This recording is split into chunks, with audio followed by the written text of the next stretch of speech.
After the Heat lost last night to Orlando, and they panned back to studio, I was just focused on UD. And knowing he's a professional, he got to talk about Orlando, he got to do his job. But at the same time, he was hot. He was hot. Bro, I was hot. First of all, selfishly, I'm going to Vegas to do the NBA Cup. I want the Heat there. If you know him, anything about CP, you know he's a guy who's going to hold people accountable to a certain standard. And so that was the one thing that's, to me, that was one of the things that disappointed about the situation that, that he's in, is because I'm sure CP did not do anything that CP has not done. Right. And that's make sure that the standard is set because he wants to win. But one of the hardest things in this game is transition. Because most of the offense looks like transition. You look at the Miami Heat play, it looks like they're playing transition basketball all the time because they've taken out the pick and rolls. Listen, man, we know this. Everybody who buy an NBA team ain't trying to win a championship. It's a business as well. Everybody's not in a position to win everything. It's the word inspiration and aspiration. You want to be inspirational, and I also want to be aspirational. Right. And so this allows me to do both.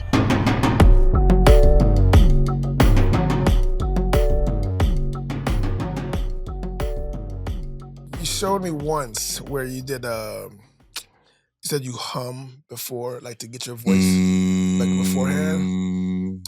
And I realized how much, like I did it just kind of like messing around, and I realized how much better I was able to like just have more command over my voice. I haven't done it today, so I may still sound a little groggly, but I realized how much power. I like the fact that this is like something you working it out. Yeah, you gotta warm it up. Because it's a muscle. You gotta warm it. Like, yeah, the body's amazing, man. Well, that's one of the taglines for Arthur is your voice is your power, right? Something like that. I may have added a word or missed one, but pretty much your voice is your power, is his brand. And you don't really understand it until you go through the work. Like, I know when I'm in the work versus when I'm not, and how my voice sounds and how my voice feels. And the crazy part about it is you feel like the work is gonna make you someone you're not. And so you don't wanna do that. You wanna, you know what I mean? You don't wanna lose the essence of who you are. But then once you actually do the work, you're like, oh, this is really just tapping into who I am at the level that I actually want people to take me, like how serious I want them to take me. Because it breeds so much more confidence. It's crazy. It's crazy how much confidence you get when you like, when I'm in that work and I'm so confident in seeing words, like, you know what I mean? Right. And like really at my own pace, and I'm not just speeding through things, and I feel in control of the conversation. I could take you high and I could take you low through my pitches when I'm in control, right? And then when a great storyteller, they change.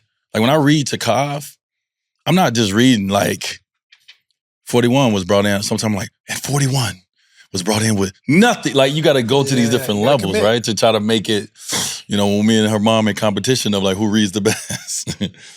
And so. The fact that I got a competition for that is pretty dope. It's not even really a competition. Oh, she kills you?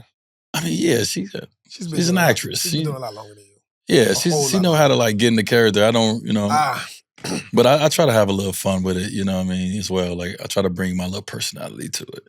And if I see Kav like locked in, like over my shoulder, I'm like, I got her. But if she like doing flips while I'm reading, I'm like, my audience is not captivated. All right, man. Look, welcome to the show. Welcome to the show. You know what's crazy, bro? Speaking of the show, I was sitting here thinking, it was like, I think one of the hardest things to do with anything that you are starting, building, a part of, especially when it's something like personal, is like, what do you name it? If you understand, what do you name it? From my perspective, because a lot of times I'm naming something I help you make, right? I think of like how a musician would think about having to name a song. But like the creative work that you do, or like naming a picture. Remember that time we were doing for Verity? We trying to like trying to name the pictures. Like what do you see? What do you feel? What is that picture making you feel? Yeah. Because once you give it a name, you gave it life. Yeah. Like I think one of my, and actually, in Miami this past weekend at Art Basel, I actually put a couple of the photos in an art show, and one of them was called For the Love. And so it was cool because like once I looked at the photo, it was two kids. I actually just posted on my IG, Kwesi Safo. A lot of people was like, well, who is Kwesi Safo? But I just posted I posted this photo that I'm talking about with the two kids playing soccer. Remember we were out there, we were in Africa, and we were just shooting. We was walking around and we saw two kids just playing soccer one-on-one. And you don't do that unless you love it. Right? Like they're competing out there, they're scoring each other like, just in a competitive, friendly way, but like that's for the love. And so when you was telling me, you was like, yo, you got to name your photos. I was like, all right. And then once I started looking at them, it started getting harder because I was overthinking it. Yeah. And so then on that one, I just took back and I was like, yeah, these kids were outside playing soccer with no goal. It was no goal. It was just streets. It was, and so they was just doing it for the love. And so that brought the picture together for me. It's like that. For the love. Yeah. So anyway, I say that to say, I was just sitting there thinking, I'm like, it's crazy. We've in this journey of starting a wide network and like really trying to bring out digital content, obviously through YouTube and other channels. It's like we went through a lot of renditions of names. And it was like, and I was sitting there, I was like, I feel like lately, I think a lot of people are this look of this show. I think people are like, someone was like, yo, I saw the Dwayne Show. And I was like, that ain't the name, but why didn't I name it the Dwayne Show? Like, why didn't I just do that? You know what I mean? Instead of like trying to come up with all these creative ass names and like when people talk back to you, they let you know how they see it. And so in my travels, this guy was like, man, I really locked into the Dwayne Show. And I was just like, what show is he talking about? And then I had to go look and I was like, oh, my POV show, right? Okay. The Checkin is my POV show. That's why we started it, because I wanted to be my own voice on a lot of topics. And so I don't know why I didn't name it the Dwayne Show. But there's a lot of things that we try to name and that we struggle with. Because if you think about the fact, we just launched a new series this week. Clap it up for that. Something you've been wanting to do for a while. Well, something we've been doing for a while. We've been doing it for a while, but a new version, a new iteration of it. Yeah. And we had to come up with a name for it. Yeah, we did. So wait, why you ain't say what we launched? Why you stop at we launched something? No, this is me storytelling. Okay, my bad. I gotta give pace. My bad. Got a little bit of anticipation. Okay. And we've been filming. We got some great stuff. And then initially it was called Fly. Well, I can't remember what the original name was. We ended up calling it Fly on the Wall because this is where we shoot. And then I sent it back to you, and you sent it back to me, and then you sent it back to you. And you came out with a dope name, dog. Yeah, what name did I come up with? Oh my gosh. You On the Fly. Oh yeah, On the Fly. On the Fly with D-Wade, Life in Motion. Life in Motion. And I was like... Trey just farted, by the way. Right at me. Oh. Is your mouth open? Oh my God. Can you taste it? I think it's some treats I'm giving him. Got him fired up. I'm sorry. It's fine. Thanks, Trey, for not pointing it this way. It's so... Go ahead. Ooh. Yes. Putrid? So, yes.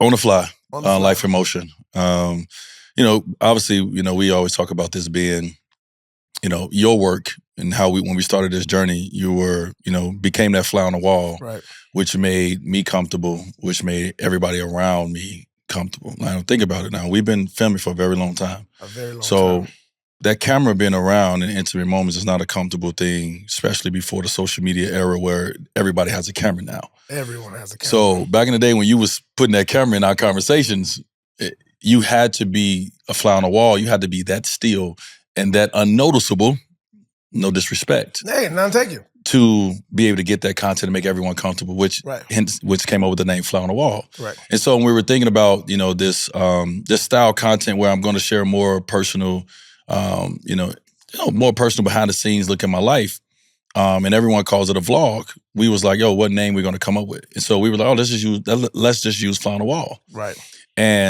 But as you start getting into it, we actually filmed our first one, chopping it up, putting it out. The name was like, oh no, like okay, it don't got to be fly on the wall. Right. And so, we just kind of worked around it and came up with, I think a pretty cool name. Yeah, because I On the remember fly. you were saying you wanted motion in it. Yeah. And you was like, but it's the fly on the wall kind of concept. But we were like playing with it. When you hit it, man, I was like, man, yo. Yeah, I wanted motion because like my life is in motion. It's constant move. It's constant moving, constant motion. And so I was like, I want motion. And then you bring the fly in as well. And like, I fly a lot. Most of this content, I'm building a lot of planes. People gonna see me traveling a lot, right? More so than on the move. Yeah, I'm on the move. And so, yeah, bro, I think it's a great name for the start of this series. Something that I'm actually excited about. I got to ask the question of the night, what is exciting you right now? I said, you know what? I know Bob don't like this name. I was like, my vlogs. Don't get back to that. But yes, your vlogs are... My vlogs. And I was like, it's exciting to me because, when you enter a new space, and then I saw the first cut, right? I saw the teaser, and I saw the first cut, and I was like, oh, okay. Like, this ain't... I didn't know how it was going to come out. I've never done it before. Right? And so it was really cool to be able to get, once again, to be in this space where I keep talking about like, yo, I really want to do things from my point of view, from my POV. And to be able to bring in an audience into that really brings them into, more than a snapshot of what I put on my story or, what goes on the feed sometime. It really gives them a little bit more... a little bit more sauce. We still got editing power, but just a little bit more what's going on. But it's interesting because I think the cool thing, I want people to understand, is that this is different this is the first time where you taking more control of how you show yourself. Because a lot of times there are going to be places where I'm not going to be in the cold plunge with you. Yeah. I'm not going to be on a flight with you all the time. And so you taking power, which is probably what makes me the happiest, is you are learning more your creative power as far as how you tell your story. And that part, added with stuff that I do with you, I think it blends well.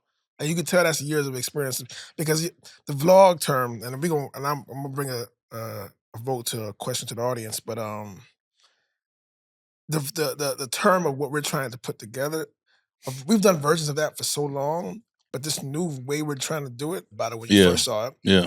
But then also it gives you a chance to kind of like really be creative about like how you share your word, because at the end of the day, the reason why we do these vlogs and these POVs, these all access shows, is that you trying to show your life. Yeah. We're not trying to show your life, but you do a lot of things, and you sometimes, like, you were just looking at your book and you was like looking at your journal and you was looking back at things you did in the past. You're like, yo, that's why I still got it in my hand. I was going to bring it up. I think the biggest thing is it's two words for me that I always go back to. It's like, what do you stand for others? Not what do you stand, not talking about my family, my kids, my wife, and none of that. I'm talking about for people who don't know me. Mm-hmm. And it's the word inspiration and aspiration. Okay. You want to be inspirational, and I also want to be aspirational. Right. And so this allows me to do both. This allows me to be inspirational, and it also allows me to show you a little bit more of my life. And hopefully that builds some aspiration. Because what you do know is everybody needs to see something. True. Right? And everybody needs to hear something. Right. And what I do know is, because I travel through the world, and a lot of people talk to me on my travels. And what I do know is a lot of people are taking notice. They are learning things. They are listening to things. And they're making it gospel in their life. I'm like, because I said that? You parent, or you work out, or, oh, okay. So like really understanding your influence and understand that, okay, I can sell inspiration. I can sell aspiration, because people are already coming to you for that. And I think that's what I understand. That's what I understand about this vlog space. It puts me in a normalcy world. Even calling it a vlog, like you said, it sounds like a blog. Exactly. Right? It does. It does, right. But it's because it's not overly shot.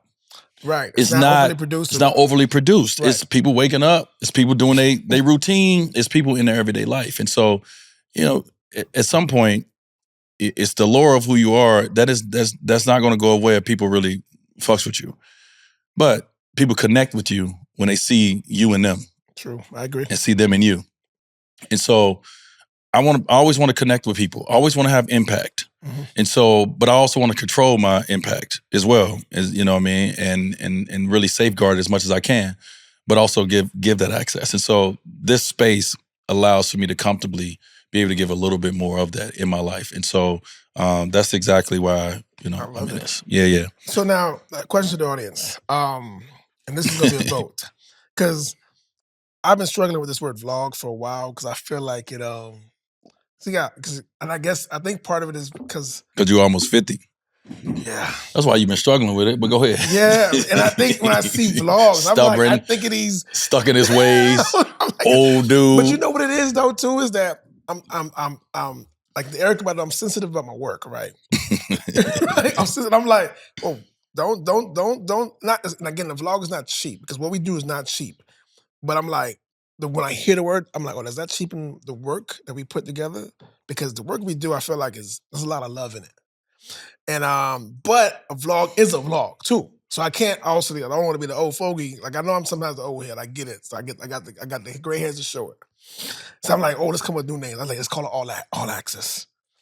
That ain't a new name, first of all. That really ain't a new name. That's old name. But I'm thinking of 1996 NBA Finals All Access. I saw the Bulls. Right.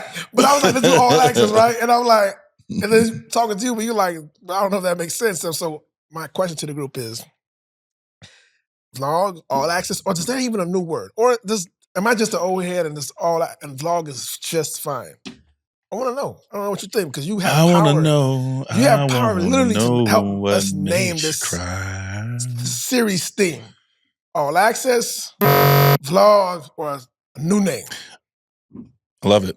Also, too, I got a question. I want to know who out there do what I do. When someone says something that takes you to a song or a movie line or something, like he said, I want to know, and it took me right to Joe's song. I want to know. Who does that? Do I got any? Because I know I'm not the only one. And then you do it and somebody else hijacked your song. You be like, bro, I started it, but you. So who else do that? Because for me, if you say something and it clicks in a movie line, I'm going to say it. Right. Or if it's a song, I'm rocking with it. Right. Anybody else out there like me? Man, that's life. That's culture, man. Just thought I'd throw that out there. All right, so I want to read this since I got this in my hand real quick because we talked about this. So I was I was thinking about doing the show today, and I was like, well, let me just write down a couple things to maybe we talk about, maybe we don't. But anyway, in the midst of that, I needed a piece of paper to do that. So I grabbed one of my journals in my room, and I was going through my journal a little bit, and I saw like 2022 and 2023 and Paris and, Africa and all this stuff. I was like, oh, let me take that with me because I probably need to go through this. So anyway, I just opened up to a page, and the reason it's cool because I was actually on a back and forth today with my wife about my birthday that's coming up next month and my schedule and all the things. And so I opened up to when I wrote right here, I wrote on my birthday. And anyway, I skipped down to the part that you and I spoke about. So in here towards the end of my journal, I say, there's never a time to be vulnerable as a leading man. This was January of 2023. And so how I expressed to Bob how crazy that was because in December of 2023 is when I had kidney cancer surgery. And that was the first time, and I talk about it a lot, that was a time where I had to learn how to be vulnerable, right? That was... Life comes at you quick, man. It comes at you quick because you were saying one thing. Life said, oh, no, I'm going to show you how. Yeah. Life was like, before this year out, I'm going to show you how. Coming into the year, I'm like, there's no space for it. There's never space for you to feel comfortable enough to be vulnerable. Not saying that the people around you will not, but no. We got that bravado. Yeah. You know what I'm saying? And so I started the year writing that, and then I ended the year having to learn how to be vulnerable as a leading man. And so, man, crazy. And now looking back at it now, 2 years since then. Yeah, because the 18th, in 8 days, it'd be 2 years. Mm-hmm. Is there not space for vulnerability as a leading man? Not all the time. Nobody want a vulnerable man around all the time, first of all. Like, not all the time, I bro. get you. But I think what I've learned is how to create that space and that time for myself to do that. And the cool thing is, if you can grow with people, if you can involve with people, if you can learn how to trust people even more, then in those moments, you can find times to be vulnerable with them. Right. In those intimate moments, right? But still, I'm coming with my bravado. course. we need that. Of course. Right. That's and who so, you are. it's just finding that those intimate moments in time, but it depends on, the people that you're around that you feel trust and you feel that safe space in to be able to do that. So who are you spending your time with? Where are you going that allows for this kind of, this feeling that you, this opportunity to express yourself in a vulnerable state. Right. And so in 2023, before that, I wasn't comfortable with that, obviously. And then 2023 made me have to find time to be comfortable with it. So it's just wow, bro. Just wow. So you've been showing up lately as far as like just showing just like you say, showing up with people. I know you've been spending a lot of time with Kav lately because I know that now that Gab's she's in Rome, you have been like step it up. So I'm seeing now online just everywhere you and Kav like just like having y'all moments and how you show up in fatherhood and showing up. Not we don't need a big sign that said I'm gonna be a good dad today. That's never the case, right? But it's cool to see you be a girl dad. It's cool to see it and to see you doing it in real time. Like, is there like what's like your thought process and like now, like because that's important to you. I've always known that was very important to you to kind of like be in all your kids' lives. But as far as like now, making sure you put that time in. Yeah. I mean, a lot of it is timing. Okay. You know what I mean? Like I am, 43 now. I am retired from basketball. And Zaire is turning 24, and he like, oh, don't say that, Dad. Like, boy, you got to turn age. So it's a beautiful thing. Right. But Zaire's turning 24, so just being a young parent, I missed out on so much. You know what I mean? Like I missed out on the simplest, littlest things. And I don't know, because I didn't have a vlog. I didn't have even journals. I don't know how I was as a young parent. I don't know if I actually made time. I don't know if I made time or not. Maybe I did. I don't remember. Right. 20-some years I've been a parent. I've been in this thing for 23 years now. Yeah. So with Kav, I'm in a space in my life where I'm present. I'm just being present in every moment.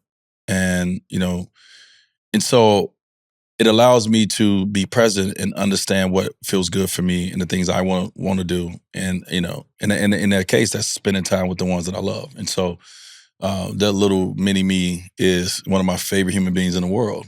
And so every time I can get back to get that love, those moments, the conversation she may say once, she may say something that just gonna tickle me, or continue to be around her to make impact in her life. I take a chance. I take that chance. And so my 2025 calendar changed because it was built around Kav. The summer, the school schedule, the drop-offs, the pickups, the chapels, I've never really done all those things. You can listen. My kids will tell you, they'd be like, "Listen, we love our dad, but Pops ain't coming to chapel like that." All these things, and so I just like, all right, let me commit to try to make more time to do that. And each year is different, of course, but also with her mom, leaving and going to film, it just gave me that one parent in the household kind of energy. And it's been great for us. I think our communication has always been great, and the older she gets, he's getting even more comfortable communicating with me. Okay.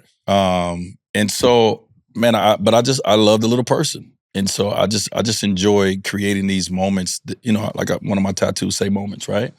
I'm all about building these moments that become the memories that we all have, and I want my daughter to have the greatest memories of her father. Of how she sees a man, and understanding that I'm gonna fall short now. I ain't gonna be perfect, but I want all the other things to overshadow the moments where I wasn't, because I was I poured into her so much, and I think that's what I try to do. I try to pour into her because I'm seeing the things that she loves to do and what she enjoys to do, and what she enjoys just like I do. She enjoys adventure with her dad. Okay. So I can plan anything and it's going to be a great day. You know what I mean? And I do plan anything. It could be the fanciest thing, or it could be the smallest thing. And she just loves that time. And so I love that time. And so it's that's what matters, man. But now, do you find people watching you when you're doing it, like saying, "Man, yo, man, like, Yeah. like, damn, Dwayne's a good dad," or do you like, Yeah. oh man, you know, he was there just regular, like, just like, is there like a group or are you feeling a sense of because it's always cool because I'm a girl, I have my babies, and I'm like, so I see it, I see a little bit of community there, right? And so, do you see that out in the world when you go to continue to do the stuff that you're doing? For sure. Like seeing that just develop? Probably more now than I see the other. Like, I'm so used to going out in the world and everything being about sports. It's not like that in my life no more. It's so many different topics that people approach me about now. And one of the most consistent topics is, my fatherhood. And I have so many conversations with people from different, ethnicities, coming from different cultures, different countries, about this shared thing called, parenthood, Right. And then definitely with dads called fatherhood. And so, I think the one thing, and you and I were speaking about, and this is one word that I talk about when I speak, and this is one thing that we're always constantly trying to understand how to build, and some people are masters of it.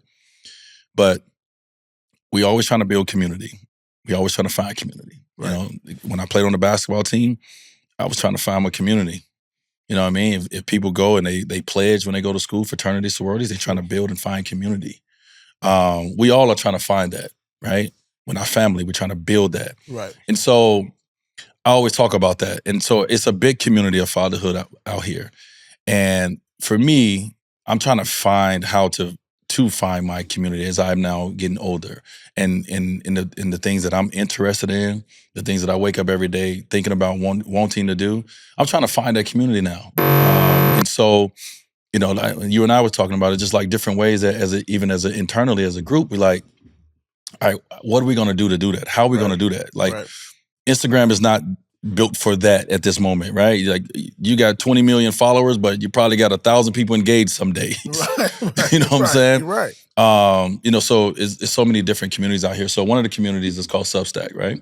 And I like to make sure that I have my own version of what things mean, but also too, I like to read, what it is. And so I think it's a platform that I may, get on. It's something we talked about as a team, but the definition of Substack is a platform where writers, creators, and storytellers publish newsletters that go directly to their audience inboxes. People can subscribe for free or pay for premium content, and creators own their email lists and their work. And so I think something that's very important right here, as I know the premium content conversation is the immaturity in you. The creators own their email list and their work. And so as someone who's been in a space of sneaker game for a long time, you want to know where your audience is. You want to know where your community is so you can go directly to them.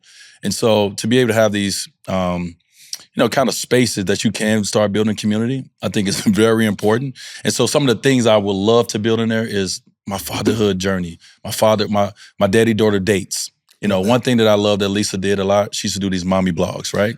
Yes. It was dope. And she used to explain to me like how all these moms, she never knew how they all kind of helped each other on a journey of like being new parents and like, what to find this and what to find that for this skin and for that and for the. And so I'm like, man, like, what as dads, like, where's our community? And so hopefully, in something like this, I can build my community of, hey, this is what I do with my daughter on daddy-daughter dates. This is how I think about it. This is how I date my mom. This is how I date my daughter, whatever. Let's share that together so you can be like, I can be like, oh, Bob 197 said, he do this and he do that. I never even thought about that with my daughter.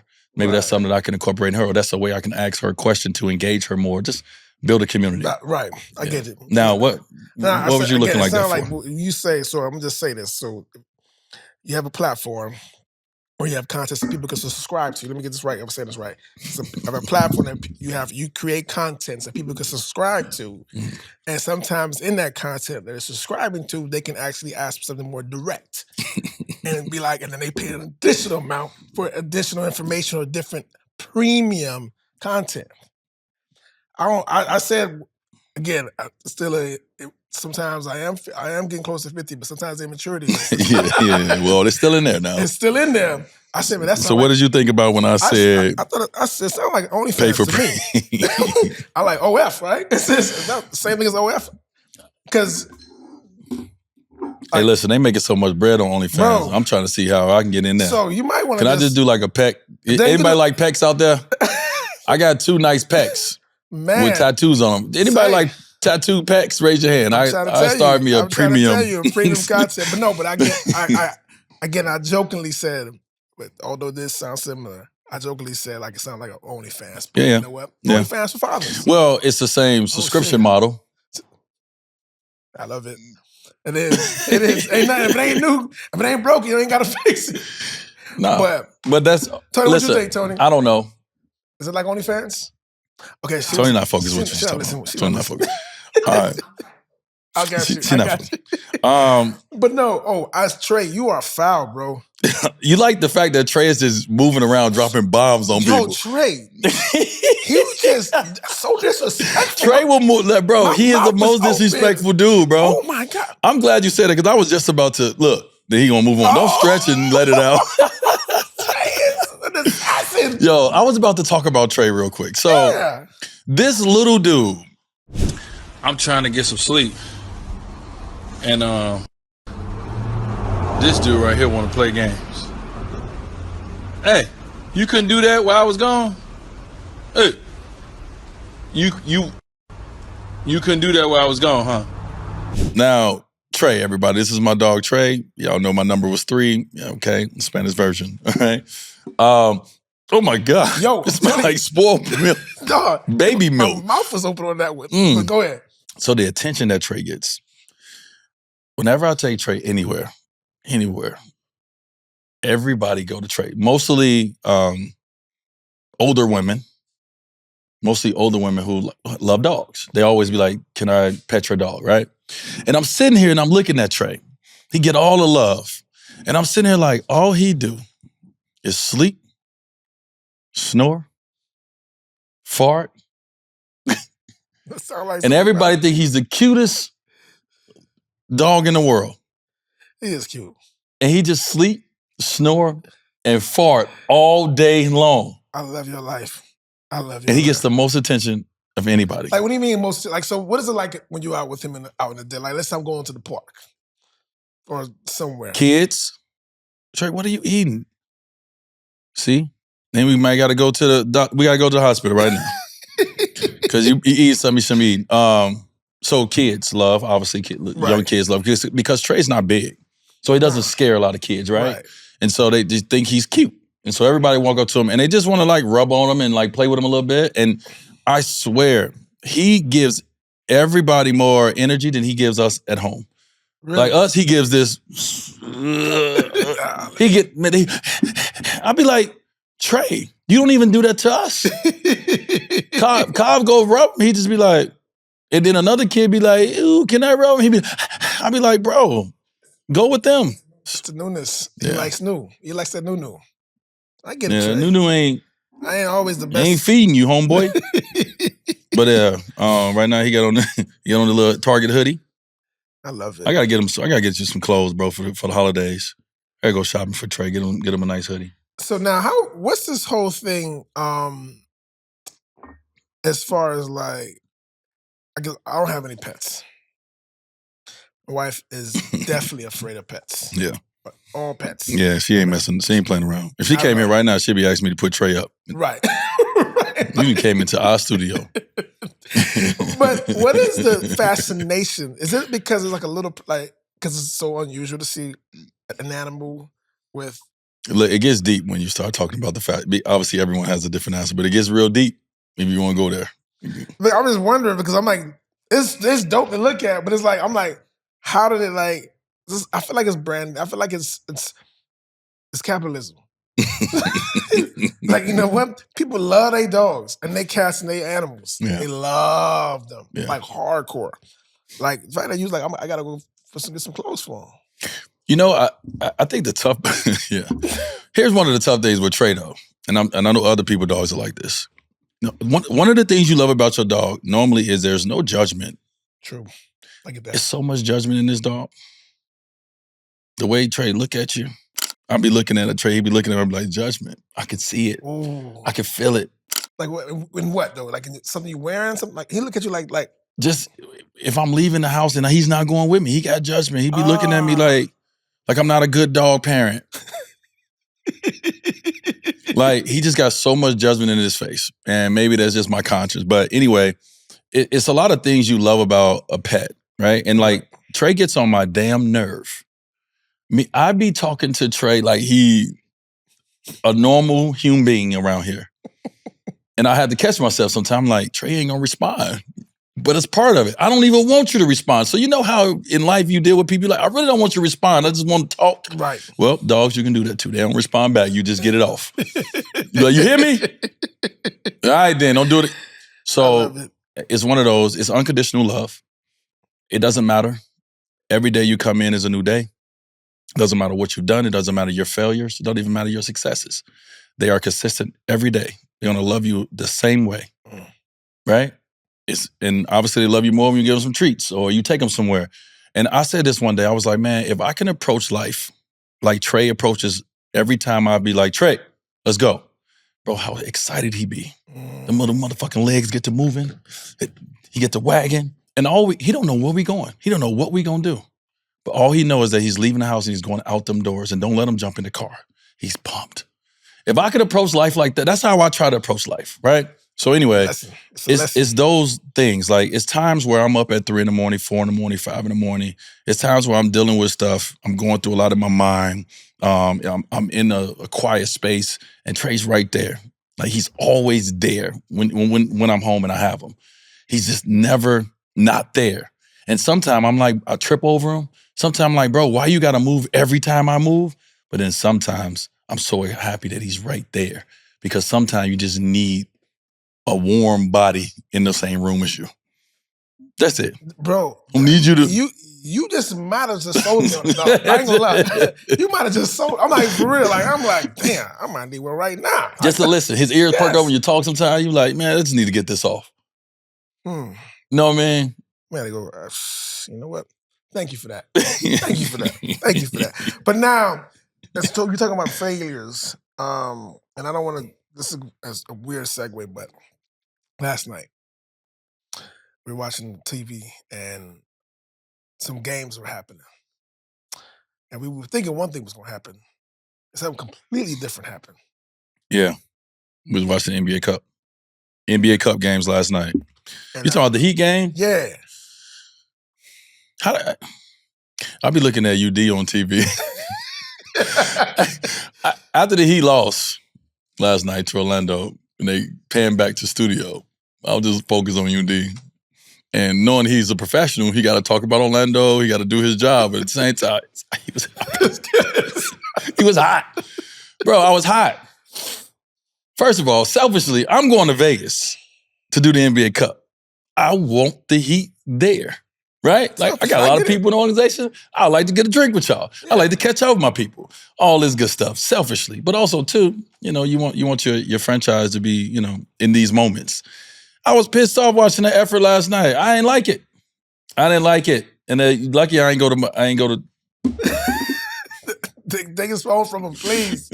I get it. I don't want to be that guy because, you know, they've, you know, they working hard. Right, I'm on the outside. But at the same time, man, I really want them to be in Vegas. So I'm sitting there, I'm yelling at the TV, y'all don't want to go to Vegas?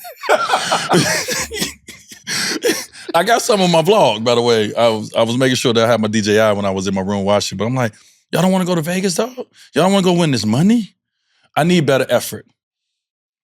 And Orlando, shout out to Desmond Bain, put it on them. Put it on the Heat. They had no response. They didn't respond enough. And normally, I'm so used to Miami Heat team just keep responding, resilience, right? That's who we are. We're resilient, right? And when you don't see that as someone who sit on this car bench with me and you divas together with it and toast some shit up, it's just game 25. I don't watch every Heat game, but when I tune in, I expect a level. And even though them guys have been playing, now they're 14 and 11. They've had some success this year. Shout out to Norman Powell. I haven't even got a chance to even talk about Norman Powell. Shout out to Norman Powell and everything he's done in Miami early in this season. I mean, obviously he's on track to be an all-star. Hopefully you get that nod. But like, they're doing some great things. offense that they're running is incredible, all that. We're not here to talk about basketball necessarily, but I was pissed off. I want to see them in Vegas. I don't know. I'm mad. You brought up a point that Fake mad, but you know what I mean. But I get you. I got it. But now you brought up a point where when you saw what you saw as far as effort, or like when you presume there's like not enough effort, like as a layman, what does that look like? Is it just running harder, running faster? Like, is it, yeah, it's part of it. But it's like when you said it's like because you always look at like teams that are saying like, all right, this team plays harder, this team plays with more effort. Well, yeah, and this team is not playing with more effort. But what if you're running fast and you're still not doing what you got to do? Well, I mean, okay, effort and brains. Okay, you play with effort, but you bring your mind with you. Don't just run mindlessly. Play with effort. So it was a lot of times where Wendell Carter Jr. was getting, like, let's just take a moment when he was in the game. Orlando get the ball, dribble up the court, swing, corner three, pow. Swing, corner three, pow. I'm like, wait a minute. That's the easiest shot in the game. Why is he getting that shot? Bam, whoever guarding him, why is he getting that shot? That's the shot we want him to shoot? The easiest shot in the game? Effort. Get him off that shot. They didn't work for that shot. Got it. Right? And so like the one of the hardest things in this game, I'm not playing it, so I'm not saying this shit is easy, but one of the hardest things in this game is transition. Because most of the offense looks like transition. You look at the Miami Heat play, it looks like they're playing transition basketball all the time because they've taken out the pick and rolls. They've taken out so many pick and rolls, right? So their offense now is more flow, pitch, open gym, go, hoop. Open floor, one-on-one, cool. On the other side, I need to see that. I wanted to see more effort from them on the defensive end of the floor. They don't lose games offensively. When it comes to the Miami Heat, they score the basketball very well. They actually they're number one in scoring the basketball in the first 6 seconds of the shot clock, right? They're a very powerful offensive team. So last night, I'm looking at the effort on defense. I'm looking at how Bane is getting all these, pitch coming off, getting the Trey ball. I know guys working hard, but man, listen, cover. He shouldn't be shooting wide open. He's brought here to do that. So I just, I'm old school like that. So no. Those guys don't want to hear me talking about the game. And when I'm a Heat fan versus when I'm on TV and I'm an analyst. Got it. It's a way different D-Wade. So when I'm Heat fanning it, or when I'm statue D-Wade, when I'm talking as that guy, you don't even want to be around me watching the Heat game. So yeah, effort is that. It is something as simple as run harder. Of course. But it's a lot of things come with effort. You have to have effort to communicate. You have to have effort to point out and say, get my man. Right. You have to have effort. You have to make multiple efforts. After you make one, you got to make another one. You got to make another one, you got to make another one, just to get one stop possibly, or not. So it's about effort. And most times the teams lose, it's their effort. If I went to Utah and the other day to watch the game, and they was playing the Thunder. SGA didn't play, but they still got a cold team without SGA on the floor. I watched these dudes not have one celebration after they hit a bucket, not have one gesture towards the bench, towards the crowd, anything after they hit the bucket. It was bucket defense. Bucket, get back. Bucket, get in these passing lanes. I was just like, that's why they about to be on this run. It is scary. Because it's every time. It ain't when I feel like it. Right. That effort has to be every time. It's hard to be good. So I want my organization to be good. And so what I saw last night, I didn't see that effort every time. I saw effort. Those guys play hard. Right. I physically can't do what they do. But they ain't do it enough. That's why they end up losing the ball game. And so when I watch a team like OKC, it's they minimize their mistakes. And a lot of you can minimize by your effort to communicate, your effort to get back, your effort to make a cut, your effort to close out. Effort. With brains. Take your mind with you, though. So, yeah, that's just my Miami Heat rant. So I don't even do it a lot. I know you don't, which is surprising that you. I was like, yo, he was like low key, not happy. No, I wasn't happy. Effort. But so then now you brought up, because now we're going with effort and accountability. I don't know how you want to approach this conversation. that a friend of ours. He said, "Oh no, I want to approach." We went to dinner with CP last night. That's how we approached this conversation. Well, shout out to Lisa. It was her 50th birthday. We went to dinner with Lisa, but we went to dinner with CP too. And you hear a lot of stuff about, like, people have comments about who's allowed to have conversations about accountability. And you hear a lot of conversations about how a person should approach, like, the team and how we move. When you, from your perspective, and not necessarily anything, whoa, Trey. But anyway, how would you, like, when you hear this stuff, and not necessarily going on what Chris said, but just more so about just accountability. When I hear the word accountability? And everyone's saying, like, who can be accountable? Who can hold someone accountable? And the respect of that, and is there ego involved? Like, what's your perspective? Because I'm gonna say right now, it ain't enough rolling this camera. I got you. I get it. And the only reason why I'm saying that is because I also know that you used to play. Damn. Right? But you used to play, and you had a pretty good career. Pretty damn good career. Yeah.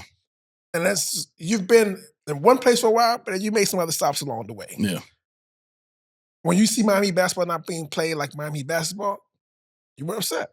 Like, you just that's me. That's me. Yeah, as a fan, I'm holding them accountable. You had a visceral reaction, right? To a standard. Exactly.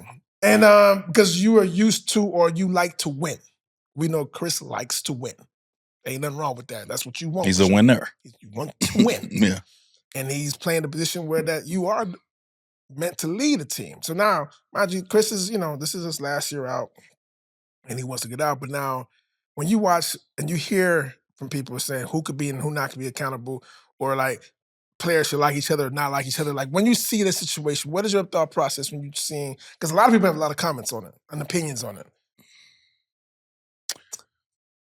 I ask you. It's so much to talk about on this topic. So let me just start at accountability. So CP to me is what I call an accountability locker room guy. Right? Correct. Okay. So I'm gonna give you another example of who's an accountability locker room guy. His name is Udonis Haslem. Okay. You know his impact with the Miami Heat. You ask Bam, you know his impact with Bam. Correct. He's an accountability locker room guy. Right. Okay. To be an accountability locker room guy, you have to walk a certain kind of line at the same time, because here it goes. You're normally echoing the leader's laws, rules, regulations, the culture that they're trying to build. Those leaders are your coaches, your GMs, your presidents. So you're a locker room guy, but you're echoing what the what the outside is saying in the locker room, right? Because these people that I just named, they're part of the team, but they're not in that locker room. Right. It's only the players in there. Correct. But you're in the locker room with the players. And you got to be the voice for the players back to them. So you're in this middle ground, right? That's a tough place to be, because you can be looked at as a snitch. There's all kind of things. No one wants to be looked at as that, right? Right. So, but the importance of an accountability locker room guy sets the tone, and it allows for the messages to get to both sides clearly. Okay? So that's what CP is. So for me, listening to CP talk last night, and we told CP, we was like, yo, listen, you have a space to come on here on a Y and sit down and talk and explain yourself or whatever you want to do anytime you want. But also, we shooting tomorrow, we gonna talk about this shit regardless. You just so happen to be our dude, and we together tonight. And so we were able to listen to his, what he spoke about. But the thing that I got from it is, we all know who CP is, first of all. Facts. Right? If you see him if you know him, anything about CP, you know he's a guy who's gonna hold people accountable to a certain standard. And so that was the one thing to me, that was one of the things that disappointed about the situation that he's in, is because I'm sure CP did not do anything that CP has not done. Right. And that's make sure that the standard is set because he wants to win. And in that, you're going to make people uncomfortable. Facts. Right? Facts. And so, what it goes back to with me is, first of all, communication. Just even listening to the conversation last night, I don't feel like it was clear communication about this whole entire CP coming back to the Clippers. I mean, when I say communication, it has to be all those people I said. It has to be ownership, it has to be front office, it has to be coaches, star players. We all communicate that this is a good idea. Right. And we all are on board for this. Right. And so I don't feel like it was great communication or everyone was on board for it because it wouldn't have cut the way it cut if everybody was. Somebody didn't want this shit to happen anyway. Yeah, right? somewhere some lines. Somebody was like, I don't really, nope. Right. And they got some power and some say. And so when it went to the place of, I'm uncomfortable with how you're trying to hold us accountable, I want you out of here. Whoever that is. Right. And so you can make people uncomfortable with how you hold them accountable. I am so uncomfortable when I get held accountable at times. When my wife hold me accountable, it ain't comfortable. Right. Same. Bro. Hence why people get divorced. They've been held accountable. Right. And they can't, and it's hot. It's hot. Room's hot. And so what I experienced from the conversation is, you know, I think all the things that has made CP great is the same thing that leads to his demise with the Clippers. And the part that sucks in it is, you know who he is. He's actually the person who came and changed the franchise around. Did it? Yep. And you know it. Like, it's no secret. It's no secret. It's no secret. Like there's no secret in the sense of what that looks like, what that feels like, what it should be. So it's interesting, but it's also interesting that I feel like when I hear people who are not part of the organization, because whatever's going on in the organization, that's... Yeah, none of us know. Right, none of us know. But when you hear people outside that say, well, you know, they're like on all these other comments about who has the right to be accountable, to be the accountability police. I don't want to call it accountability, but like to make the person to hold the people accountable. Who has the right? Is there, because UD wasn't like the main guy for a while, but he was so important. Yeah, I mean, listen, CP is, I mean, it's going to be some people obviously like, man, that's fucked up. But also, too, it's going to be a lot of character assassination when it comes to CP.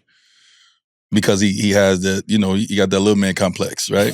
And you see he feisty. He is very right? feisty. And everybody don't like him in that way. Not the person. They don't really know the guy. Right.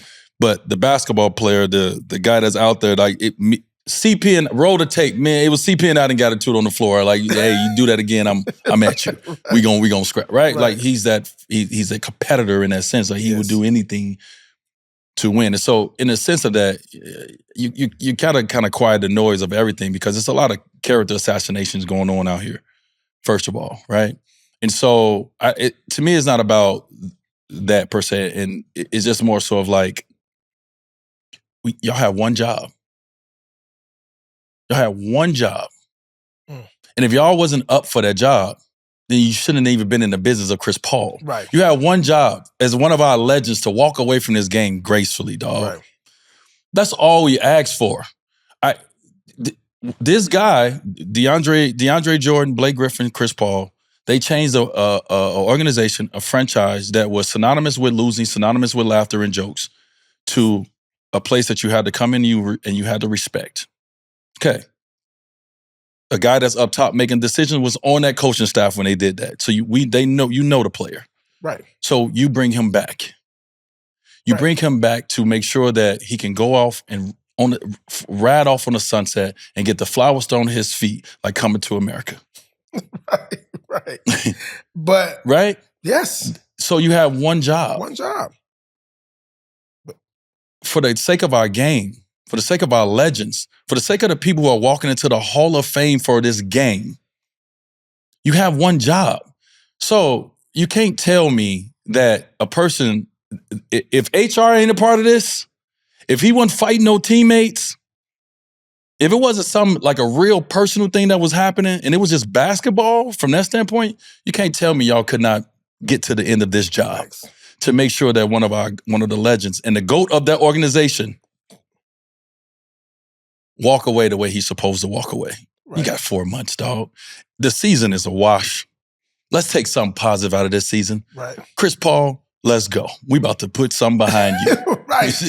Put that battery on that back. We about to put the battery on the back and get something positive out of this because our fan base needs something. And so I'm speaking from how I look at it. I'm not speaking from this is how you run your organization. Obviously, they run it the way they can run it the way they want to run it. Facts. But when you talk, but that's the thing from the standpoint of all the things you hear. Someone, when I heard, when I was sitting here, I'm like, but y'all had one job. If it was a season where y'all was competing for a championship and he didn't fit into it the way that y'all thought, okay, figure it out. No, this ain't that season. Ooh. So let's do something. Let's do what we said we were going to do. Yeah. And so it was very, very. I don't have anything. It was very, very disappointing that I'm like, man, somebody try to get. Man, listen. Ego. I know CP a little motherfucker. Somebody must be some get back going on. Ego. Somebody must have some get back they needed to get. Ego. Because you don't do that. You don't do that, man. You don't do that. It is what it is. I know my man's gonna land on his feet as we expect, but it's just a lot of ego. But then now you see a lot of talk about a lot of people making moves. Like you talking about you've been hearing AD, you've been hearing conversations about Giannis. What do you feel about like? I don't know. It's the league. You're gonna hear about people making moves and wanting to make moves, and then all this stuff happens. We're talking about the one thing that should not happen. Our legends should not get pushed out the game the wrong way. Our legends should always get their roses and their flowers on their way out. The legends of the game. Right. Like always. And so these other things going on around the league, that's the league. That's what drives up revenue, baby. That's what drives attention up is that he may go here, he may go there, I'm in too. Like, where he going? Where he going? And so, one of the things, B.O.B., that when I got into the other side, when I got into the investing side of the league, so blessed to be able to do that. But I was able to start having conversations early on. And Ryan and I sat down and talked about, kind of like the era of, this governor group, this ownership group. And he asked me as a former player, what did I see inside that, maybe we can approach it different or think about it different. And one of the things I talked to Ryan about was just the communication. It's really bad. It's really bad. And communication in a lot of relationships are really bad, first of all. And it's the hardest thing to do. It sounds easy. But right? It is. It's the hardest thing to do. But it sounds easy. It sounds easy. In this sport, that we all, first of all, God bless us. None of us will have the attention or the money that we make or have without this sport. Right? This sport has been a blessing for all of us. Everybody who's sniffed the NBA, in the NBA now, out of the NBA, it's been a blessing for everyone. So we all should be a little bit more like thankfulness being together. Right. That we all have done a great job of building this sport up. That we all can win from it the way that we have. But the communication, the feeling of dislike and the hierarchy that's involved in it all, that's the ugly part of it. And when we got into the Jazz, it was like, hopefully in this next era, you understand that people have to be in places. Right. This person has to have this title, this title. They over this, they're over that. But can you take away the feeling of hierarchy and understand that people have roles and positions and power to do things without having this, everybody's scared to not do their job or to do a certain job because of the position, because I feel like if I say this, if I do this, I'm gonna get fired. Right. Right? And so that allows for, people to latch on and lock on to this person or that person or to an idea that's not even theirs because of this feeling of hierarchy. And so that was the one thing coming in that I expressed as a former player that I felt going through the league, that I felt from the other side was, why players and front office and everybody, why it doesn't mix the way that you think it should because we're supposed to be partners, but it doesn't feel like that everywhere. And it's because of the communication of it all. You know what I mean? Now, do you think that's a part of being like almost stuck in your own ways or like the resistance to change? And I say that because when you went to Chicago and then it turned go to Cleveland, I remember there was a point where you used to say, we address what we have to address. I'm going to call out something if I have to call it out. Yeah. That was just part of your game. That's just a part of your communication style. Part of my leadership style and my communication style. But then if the other side ain't receiving that. Yeah, you're a problem. Right. You're a problem. When it's being received the right way, you're a leader. When it ain't being received the right way, you're a problem. Same thing. Nothing's changed. You are the same person.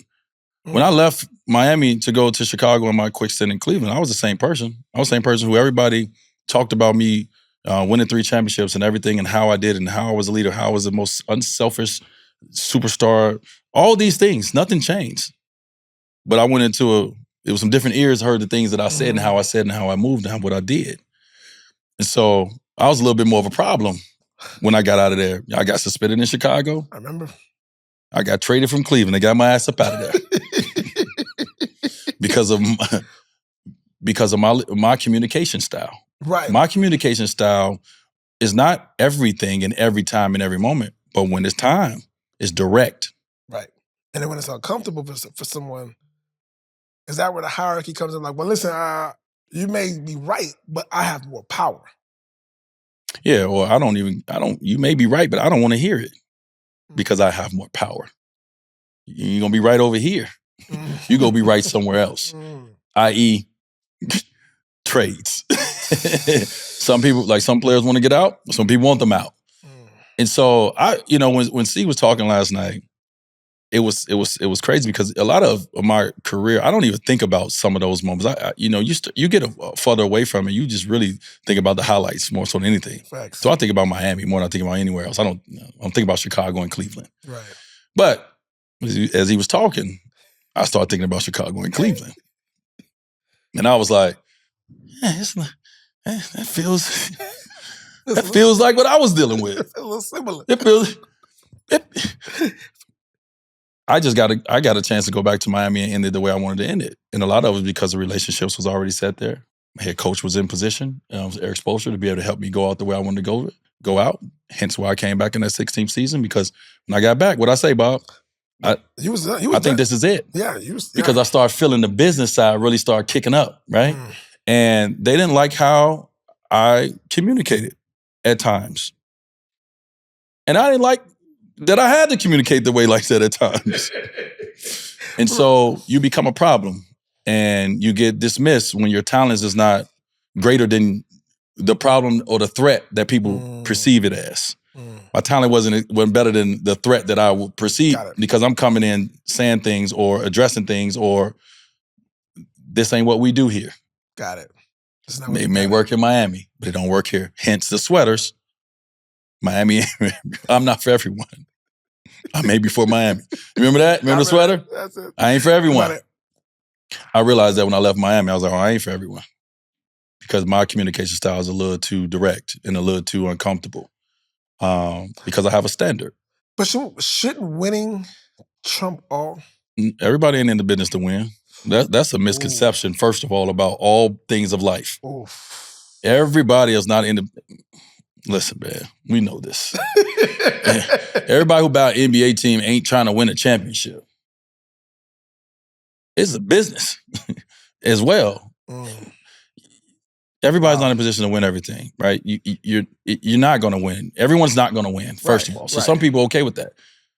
Some people are okay with being 175th best golfer in the world because this is just where I'm going to be. And you know what? I'm putting in too much. It's going to take too much of my life for me to be 170 or 150. I'm just going to be 175. Get right here. Everybody don't want to win, because you don't want to do what it takes to actually win. Not saying you haven't dreamed of holding that trophy up, because we all dream of holding that trophy up with that confetti coming down. Now, let's do what it takes to actually do that. Nah, I'm okay. No, you see that all the time, man. Every player on your team don't want to win. That's why, a lot of teams can't get to that common goal. When I watch OKC, they all want to win. That's how they play.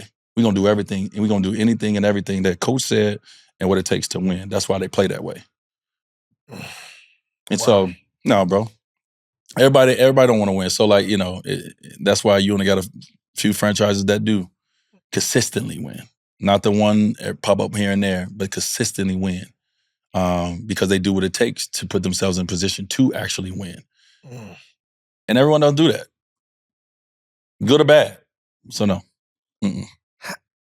Have you made a comment before about coming into a space and could tell just by going in the locker room? If it's set up to win or not, or set up for success or not, or What's If you had to say one thing that made it lean left or right, up or down, what would you say that is? Why? What, did I know that? I can feel when it? you see that in a team. Well, I'm a Capricorn, and we observe everything. So I walk into a room, I'm looking at everything. You know, if I'm looking at an outfit, but I'm looking at the details around the outfit, right? I'm looking at the things that bring the outfit together. I'm not just looking at the outfit. So the details are the things I look at. And so when I go into spaces, I look at how someone's communicating, how someone looking at each other eye to eye. What is the communication? Is it direct? To win, you got to be direct. You can't dance around certain things to be successful. And this is a lot just what I learned in Miami. I remember in storytelling time, I remember when Pat came down in 2006 when he took over for Stan. And Shaq had just got back from injury. We was ready to, all right, we about to roll. We got coached, we about to roll. And he came in Chicago and he set us all down and he started asking us questions about each other. None of us could pass the quiz. Hey, what's Gary's son name? Now one of Gary's sons name Dwayne. It's Gary Dwayne. I didn't even know that. But just start asking us questions about each other. See how much we knew about each other. None of us knew enough about each other at all. Right? We didn't know what somebody's father name, mother name, kid's name, significant other name, what they like in the morning to eat. Right. We didn't know enough about each other. And so he knew right away that we had no fucking chance to win until we all cared enough to know these intimate things about each other. And so we had to go back to the lab. We was calling each other, hey man, so what's your son? How's your son? You 7? What school we go to? Bro, he had us up doing homework that night. And it took for us from the time he took over to the end of the year for us to build that. And we built it. That's why we wound up winning. We won the best team in the league that year. But we were the most together team when it mattered. To the point where we can cuss each other out, GP and I. Want to scrap? Go out there and defend. You better not say nothing. Nobody else better not say nothing to him. I got his back. Right. Fuck you. I got your back. We built that. Yeah. And so I see all the things that it takes to actually be successful and win. The barking in OKC videos on interviewing all of them together, that ain't just for social media to think it's cool. They together, all of them,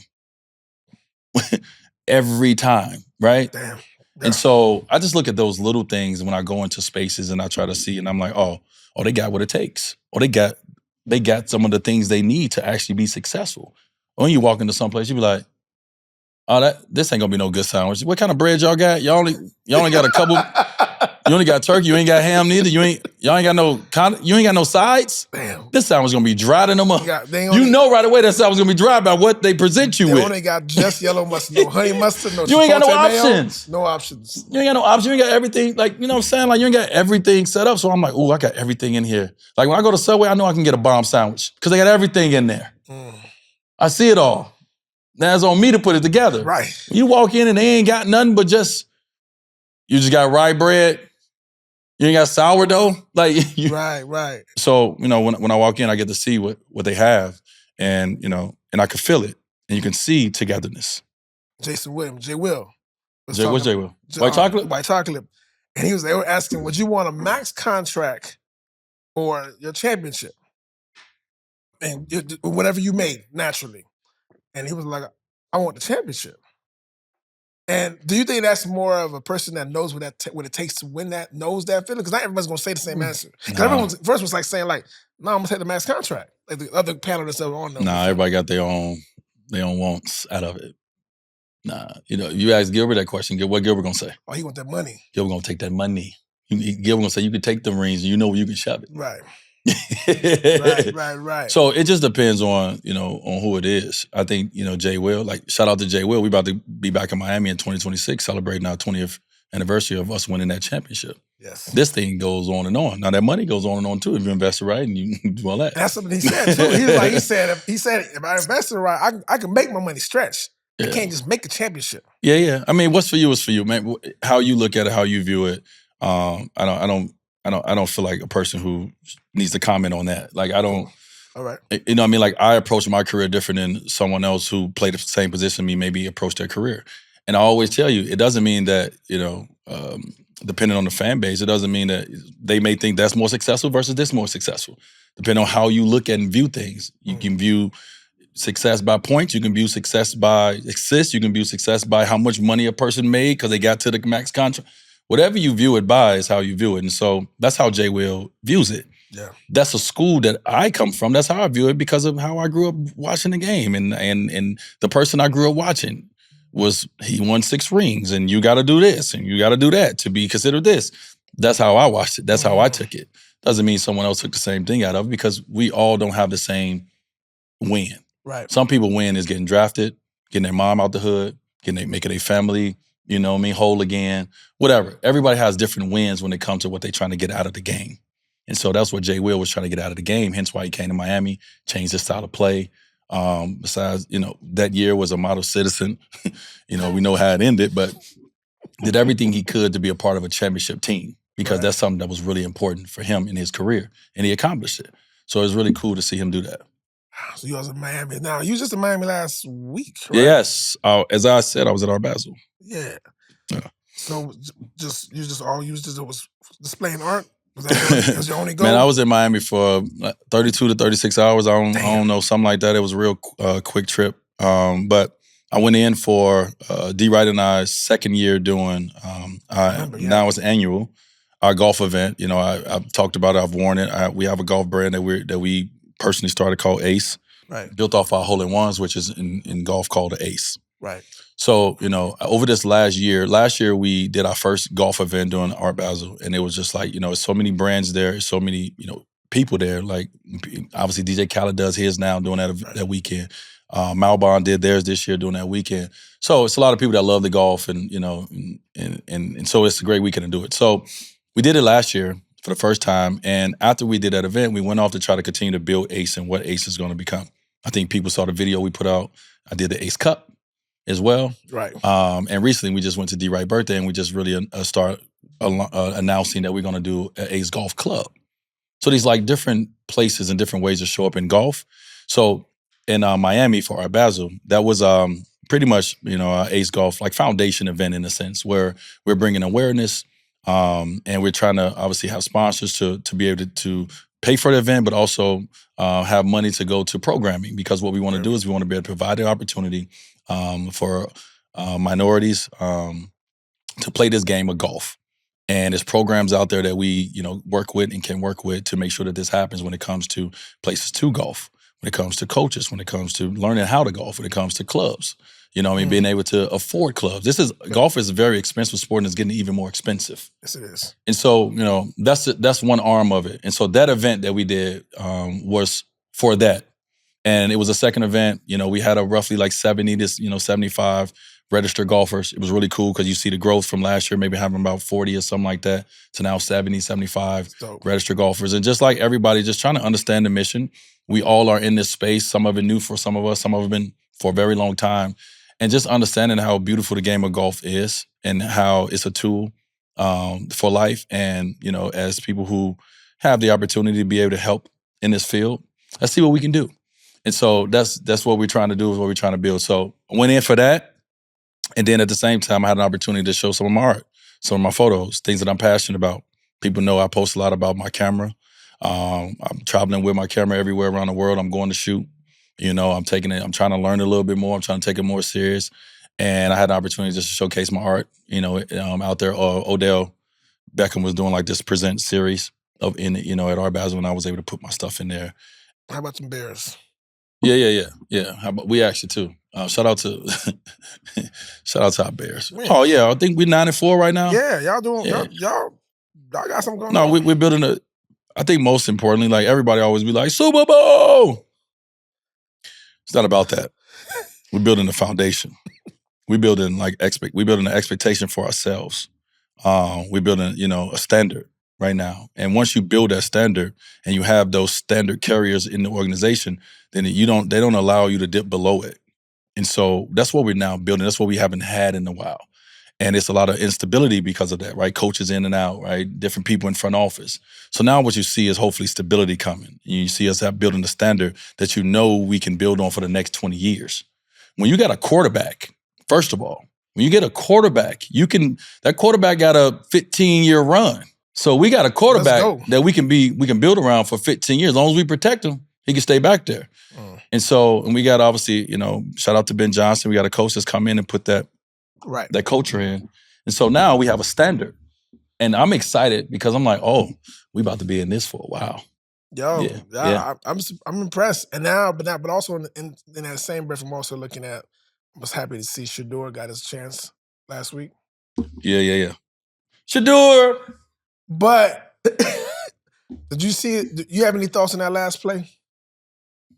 When they took him out? Let me just say this. I'm going to go the route that I love to go. Don't tell me you're going to take the high road. No, sometimes the high road run out of real estate. But this not my fight. I'm going to go what I love about Shedeur Sanders. I think he has an ability that you just cannot see from the naked eye. There's something special about him that's just inside and it's internal. It's in his DNA. Right. You saw, yeah. We know that. So, but what I love most about him, I want to see him be successful on the football field like any other fan. But I love when he get in those press conferences. I love how he handles himself. I love how he stand up for himself. I love how he don't throw nobody under the bus. I love how he's a leader. He takes it. Like they try to turn him against his coach every time they can. Now, it's some questionable things going on there as a fan. Right. Let's not forget that Cleveland Browns need to lose. Let's start there. Because hopefully we have found our quarterback, but we still got to draft some people. We need some high picks. Now, a lot of people are like, oh, well, they want to lose, they get a better quarterback, a high-pick quarterback, whatever. But the organization is in we need to build stage. And so you have to lose to be able to build, right? We know what this is. Some people call it tanking. Some people call it rebuilding. So let's just start there. Now, with that being said, I love how he would not allow anyone to turn him against anybody. Because as he said when he stood up there, he said, listen, that's a play that we've worked on in practice. I was comfortable with it because it's something that we've worked on. Coach called it. It didn't work. I would have been comfortable if I had the ball in my hand. Every player wants the ball in their hand. I always want the ball in my hand. So asking me if taking me out is I want the ball always. But the coaching staff thought that was the best play for that moment. He answered like a true professional. True professional. And so the thing is like, yeah, you got people on the outside that's going to pop shit for you and be like, no, you supposed to have the ball. Bob, let them do that. Right. And so a lot of people like to talk about he's not the typical quarterback because he got swagger or he talked this or he's Shedeur. But when he steps up there on that podium, you get to see the leader that he is. Yes. And why he is as special as he is. Right. And every time they put him up there, I'll be sitting there like, what he about to do? Because I know they about to throw something at him. And bro, he's so good with it, bro. He's so good. And so I sit back as a proud black man, as someone, and he always put on for his father. I love that. You know me. He don't run from the smoke to hear Sanders. Yes. I ain't running from the smoke. And, at the end of the day, the big guy got him, right? Only God can judge him. And so, bro, I love Shedeur. And so would we all love to have seen Shedeur be able to tie that game up at that point? Yeah, of course. That's a no-brainer. I feel like they probably wanted to too, but you know what? They didn't do it. It didn't work. Somebody made a decision that they wanted to try something else. It's not what I would have done. It's not what I wanted to be done. But I love how Shedeur handled it because that's his team. Right. And win or lose, a leader has to be consistent with their messaging. And once again, they have to echo from both sides. Right. He's the leader as a quarterback. Right. And he has to be the echo and the voice from both sides. And so, man, it's way bigger than Nino Brown. This is not about year one for Shedeur. This is about the career that hopefully he puts together. Right. And I'm loving how he's approaching year one, even when he was not the starting quarterback or was not playing. Every time they put a microphone in front of his face, for the most part, he handles it correctly. He does. And he says the right thing that you want your leader to say. Yes, he does. You getting ready for the holidays? Getting there. We got Vegas NBA Cup coming up. That's next on my schedule. Right. We got NBA Cup coming up this weekend, so I'm excited about that. And this is gonna be. Are you gonna be? You gonna be on the court, or are you gonna be in the studio? Yeah, I'm analyst. I'm analyst with Stan Van. Oh, Stan Van Gundy. I get to sit next to my coach. I love it. And I'm gonna have some fun with that. I'm gonna have a lot of fun with that. And obviously I'm gonna learn a lot from those guys. I mean, Stan's been doing it for a very long time, so I get to learn from my coach too. But just we get to talk the game together. And so I get to go to Vegas and do this. I'm really excited about it. Because it's something just different in my life and in my schedule. So that's what's next. At the same time, still planning for the holidays, still planning for New Year's Eve, still planning for Gabby be back by then? Okay. Family will be back. We're definitely coming here on the D-Wade Show to check in. We're definitely coming here and get us another conversation before the holidays. Good time right now. A lot of good things going on, and as a family, and then be able to come together for the holidays is always good.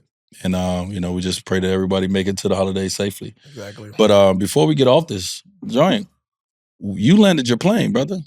Finally. The birthday plane. We're a day after. We're sitting here the day after Lisa's 50th birthday. Now the celebrations are not over, but you got through it. Tell me how we landed the plane. So this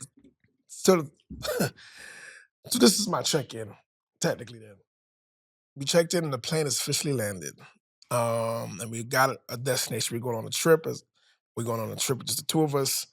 It's funny because it got a little rocky last 24 hours because of some weather stuff, but we're gonna commit and just do it. And I'm like, and now to do that, and I think the biggest part of this specific birthday, because this is one of the big ones. This is one of the big ones. It's one of the ones like, you got your 16, 21. This is one of the big ones that you mark. And 30, 40, and 50. And this is one of the ones where, for her, it's a lot of emotion going on because it's connected to her mom. Mm-hmm. And there's a lot of emotion going on. So we was sitting there trying to figure out, because, you don't want to mess this one up. You don't want to mess this one up. Because literally everyone, like, yo, what y'all doing for Lisa's birthday? What's the plan? What's the plan? What's the plan? And we were, as you know, it took a village. We were trying to figure out for at least a month, trying to figure it out. And on Saturday, or the weekend before, this past week, and anyone who knows little Lisa knows she don't do things last minute. And we do something last minute. Yeah. It's like to plan it out. Which is wow. And so you can prepare for the bogeys. Yes. All the things you want to do. All the things. Yeah. And the fact that we're able to do that and do something that she's always kind of wanted to do, and she's going out on a leap of faith because she has a little apprehension yesterday because of the weather issues, but she woke up, she's like, you know what? We're going to do it. We're going to do it, and I'm happy. Like, I'm just proud of her that she's willing to just say, let go and let God, and let's just go. And it's going to be a dope trip, man. I'm looking forward to we going to Japan, and I'm like, let's just go, man. Let's just do it and let's have fun. Like, I think for us, it's because you almost want to, because you can either do something big or you can do nothing at all. And for her, she was on the fence, teetering a little bit. Yeah. How did you feel having, not because Lisa's obviously a part of, but a big, huge responsibility in this birthday? Like, this is a big one. So it's her birthday, but you have a responsibility. Yes. Right? That's your relationship. That's how it's set up. So how did you feel knowing that you had a responsibility? And I was anxious. I was anxious for a little while. But trying to figure out, because it's one of those things where it's funny when you say communication is big in relationships. And how do you communicate? Like, tell me what you want. But they can't tell you what they want. And then now you're supposed to kind of figure it out. But you don't want to mess it up. You're like, tell me what you want. I don't know. Like notebook. I don't know what I want. Yeah. I don't know. Mm-hmm. And getting there was interesting because I told you yesterday what I was going to do yesterday too. Outside of dinner and this trip and some other things, and I got her this big bouquet of flowers because usually when we get flowers in our house, I ain't gonna lie. When we get flowers, your flowers come in and just always just shits on my flowers. You dwarf my flowers usually. Yeah, but don't give me the credit. Get the people who order the flowers from your They credit. usually try to- Shout out to y'all. Shout out to the team, baby. So I went to the floors myself personally. I went to the floors personally, and I bought this ostentatious set of flowers. Okay, so you want to put all right. And then and you show effort there. I love that. You know I like that. I like that. Secondarily, I was talking to my sister. Me and my son and my daughter were like, all right, what we gonna do as far as like in the house outside of like just everything else that was going on? And I'm like, I'm gonna get some balloons. And I ended up getting 50 gold balloons the night before. Mind you, I've never used those party helium tank things myself before ever. And I'm like, you know what? My initial plan was to do it in the morning, the night before, but Lisa's everywhere in our house. So I'm like, so I couldn't like surprise her with that. So I ended up waiting till she went out. She went to the spa that day. She wanted to get pampered. And then during that time, I blew off 50 gold balloons and put in our bedroom. Blew them up, put the strings, and I kind of did all in the room. And I'm blowing it. Mind you, I had to figure out the whole system and did it out, right? And when she saw it, she was like, yo, who helped you with this? At first she was so excited, like, well, who helped you with this? And I said, that was me. Like, but who helped you do this? I said, or whose idea? I said, it was my idea. I did it. Like I was sitting there blowing up the tanks. Like I was working at Party City, just blowing up the tanks. Right. And then she was like, it's little things. You know what I'm saying? Like, yeah. It's just like when you go. It's the effort. It's the effort.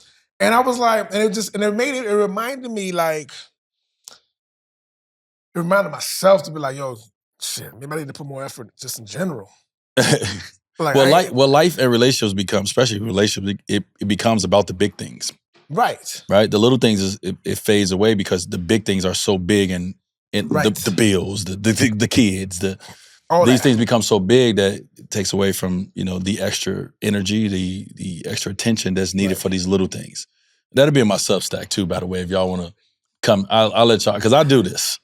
So, and you know what? I'm the little things guy. And you know what? I will say this.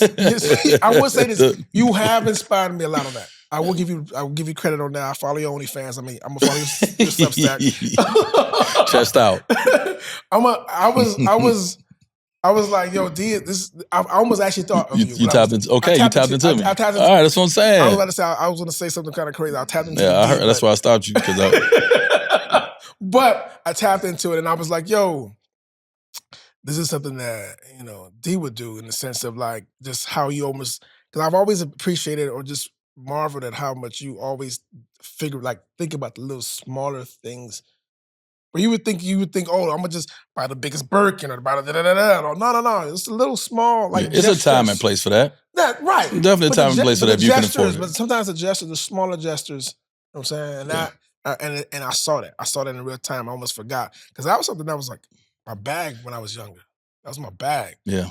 And I had to tap into my older bag. Now I'm like, oh, I can do this. Yeah, well, I don't know. For most women that I know, that's a part of their love language, right? And you're right. a lot of that in relationships, those little things is not getting met. Right. And this is a part of my love language. But you're not paying attention, because all it is really just paying attention and caring enough to make the person that you love smile. Right. For that day, for that moment, for whatever, right? Right. And so, like I said, once again, it ain't easy. It's not. I fall short of this too, but I'm saying, like, for the most part, that's what it is. And that's why she smiled. Everything you're gonna do is great. Nothing is gonna make her smile more than probably those balloons, because you blew them motherfuckers up and she know it was 50 of them.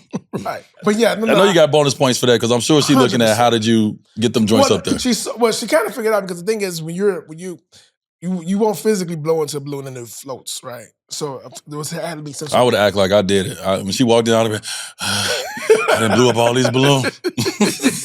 You got to act a little bit too, Bob. I would have, but the thing is, I wasn't even there. You know what sucks? I had to go. So we had to go. We had different pickup times. You went there when she came back? Had different pickup times, so I was like, my daughter, because my daughter knew what was happening, and I was like, yo, did you film it? And then she was like, oh, I forgot. My kids are hilarious. But because my son was like, yo, because he knew, he like, did somebody film it? And I was like, nah, because I want to go I was picking him up from school.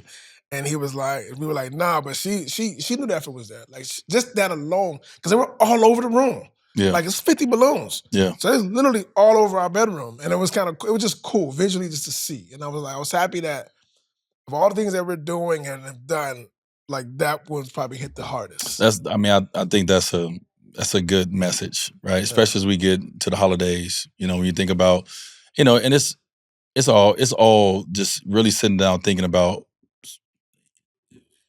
like, it's something you can buy sometime. Yeah. It's something you can write sometime. It's something you can build and create sometime. It's something you could take somewhere. Like, these things, it's like you just got to think about what you feel, the person that you love. Like, what are they really needing in this moment, right? And you said something very key when you talked about your wife yesterday. You was like, listen, I know the things that make her happy. She loves flowers because that's spontaneous. That's, I've been thinking of you. That's sense, beauty, all the things. She loves pampering, and she loves to travel. So you have the pillars. Yep. You don't got to think outside those pillars. You just got to think within those pillars. You travel out the country, you travel down to Santa Barbara, you travel down to Orange County, you travel to Malibu. Like, you got to just find these things in those pillars and take the little things out of it. And that's how you give into the love languages of the person that you love. Yeah. And so, just a little holiday advice. Y'all can follow me on Substack. Now, so that's that your check-in? Check in with you before we leave, before we tap out. My check-in? I don't know. I feel like this whole thing been a check-in. I don't really have a check-in right now. I've been so busy. I got a lot. I got a lot going on. You know what I mean? Like, I stopped in LA for a couple of days. I've been stopping in LA, going to do other things I'm supposed to do. I need to do. So I don't really have a check-in, man. Life is good. Life is good, and so I'm just being thankful on this journey right now that I'm on, and getting to the end of this year. And on that thankful note, I'm gonna make sure you check out On the Fly with D-Wade, Life in Motion. Yeah. Check my vlog out. We're gonna go all access. And this is something I'm gonna do for a little while. So I know it's gonna take a while for people to start understanding the cadence. But what I think is very important, because we in this time, and we actually bought these microphones and these cameras. And so I think it's important to utilize them and to use it. And so we have all these gadgets. We have all this ability to be able to do things, and it's like, how do we do them where it feels like a part of your life and not a departure from? Correct. And so, when it comes to, this show, this is a part of my life. This is the things I want to talk about. It's topics that I feel like, even of late, like, since we've been back in this cadence, I've been seeing, like, I've turned on my phone and I'm like, oh, they talking about a topic I talked about, or they talked about a topic me and Bob talked about, and so now the conversation is going into other shows. Other people are picking up, posting, and so, just for the base of people that we have, like, this is a cadence right here that you and I was like, yo, we have to keep that, because this is the reason we even started when we were in the other space doing a wind down. It was to have my POV and my voice on topics, right? And so that's important. And then, like I said, man, just introducing this vlog, that's a check-in. Really, it's checking in on me and my life. You get a chance to kind of see those intimate, moments. And some of them, I don't know what's gonna happen. I forgot that I was even praying on the one that I was just being thankful of Thanksgiving Day, my favorite day. Before I went off into the road to the rest of the day, I just took a moment to pray. I forgot that was on there. And so some of these things are gonna be, kind of intimate in that space where I'm gonna even forget what's on there until I see the cut, and I'm like, damn. And my eyes got a little watery right there at that moment, because it meant that much to me. Right. And so I want to go on a journey, and I want to take the followers on that journey with me, and in a sense, hopefully continue to build this community of individuals that think, act, want to know, want to talk, the things that I do and how I move. So more than a check-in, it's a check-out. I'm just about to check out. Check out. Dang. Did CP pick up that bill last night? He did. Oh, good man. Way to pick up that bill last night for dinner, CP. Good man.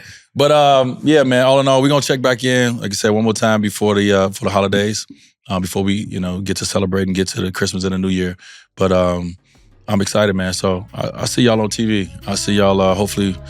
Got to talk to you about study hall, but I see y'all on TV, so hopefully I'll bring some of this. Shedeur, I'm gonna bring some of this to TV, man. Just have a little fun with everybody.